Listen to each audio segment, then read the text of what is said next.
বন্ধুরা, আমি আবার চলে এসেছি একটা নতুন রেসিপি নিয়ে। সেটা বানাবো এই যে দেখছো ডাঁটা।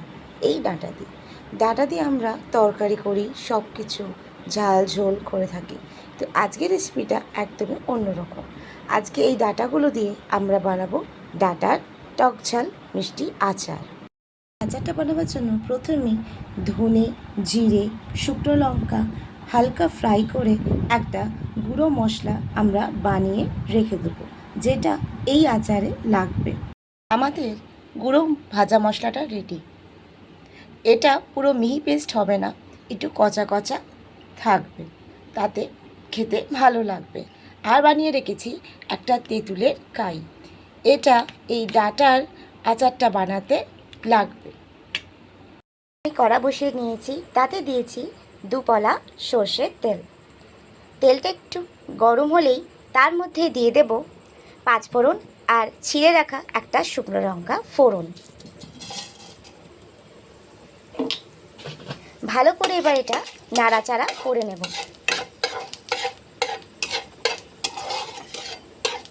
এটা একটা অন্য ধরনের রেসিপি, একটা ইউনিক আচার। এবার ফোড়নটা একটু ভাজা ভাজা হতে দেব। তোমরা তো অনেক রকমের আচারই ট্রাই করেছো, একবার এটা খেয়ে দেখবে। আশা করি তোমাদের ভালো লাগবে। এবার মধ্যে ভাজা ভাজা যেই সেন্টটা বেরোতে শুরু করবে, তখনই দিয়ে দেবো তেঁতুলের কাইটা, যেটা আমরা রেডি করে আগেই রেখেছি।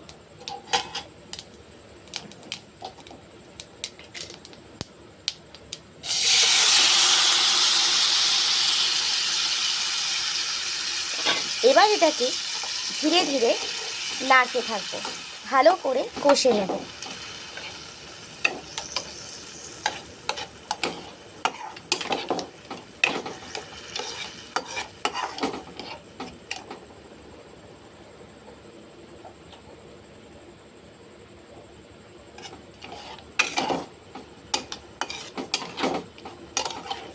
এটাকে খুব ভালো করে কষে নিতে হবে।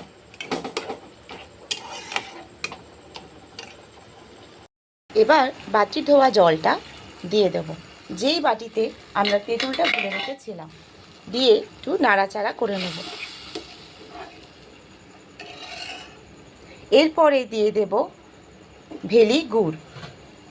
আমি 2 পিস ভেলি গুড় দিয়েছি। পরিমাণ মতো সবসময় মিষ্টিটা আপনারা দেবেন। গুড়টা একটু গলার জন্য আমি ছেড়ে দিচ্ছি। এবার দেখুন জোরে জোরে ফুটতে শুরু করেছে। গুড়টা অনেকটাই মেল্ট হয়ে গেছে। খুব ভালো করে গুড়টাকে মেল্ট করে নিতে হবে। এরপর এর মধ্যে দিয়ে দেব সামান্য হলুদ গুঁড়ো।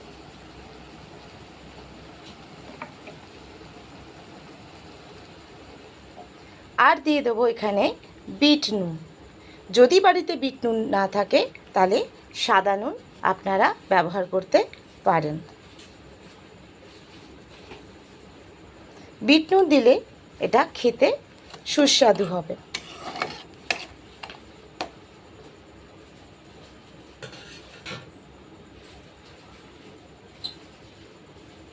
এটা আমরা একটুখানি ফুটিয়ে নেব ভালোভাবে, যাতে গুড়টা মেল্ট হয়ে যায়। সেই জন্য মাঝে মাঝে এটাকে একটু নাড়িয়ে নিতে হবে।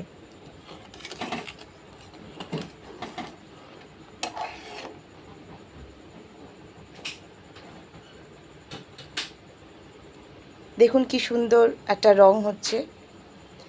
এবার এর মধ্যে আমরা ডাঁটাগুলো অ্যাড করে দেব, যেই ডাঁটাগুলো আমরা হলুদ নুন দিয়ে ভাপিয়ে জল ঝরিয়ে রেখে দিয়েছি।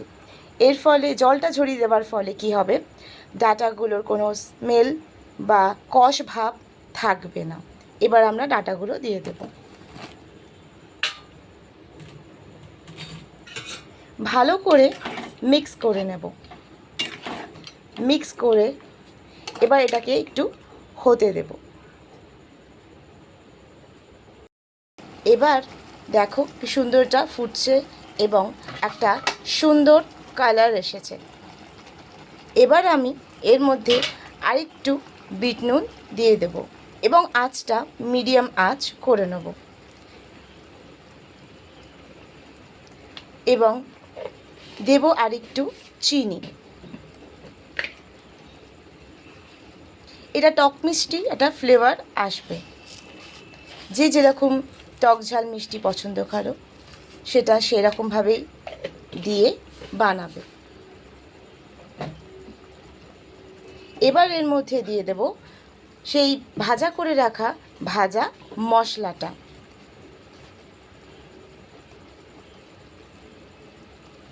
ভাজা মশলাটা দিয়ে দিলাম।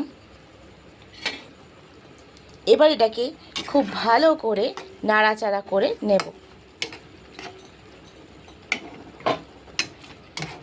এবং এবার একটু জোরে ফ্লেমটা দিয়ে এটাকে গা মাখা করে নেব।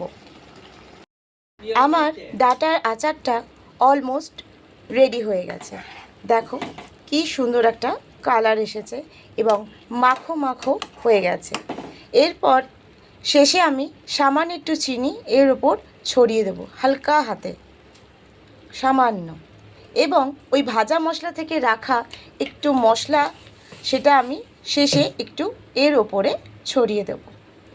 এই চিনিটা দেওয়ার কারণ হচ্ছে অল্প অল্প দানা দানা ভাব থাকলে মুখে পড়লে সেটা খেতে ভালো লাগবে। আমার ডাটার আচার অলমোস্ট রেডি। তোমাদের যদি ভালো লাগে তাহলে এইভাবে এই আচারটা বানিয়ে খেয়ে দেখতে পারো। অনেকেই তো ডাটা ভালোবাসে না, কিন্তু এই ডাটার আচারটা আমি বলছি তোমাদের ভালো লাগবে।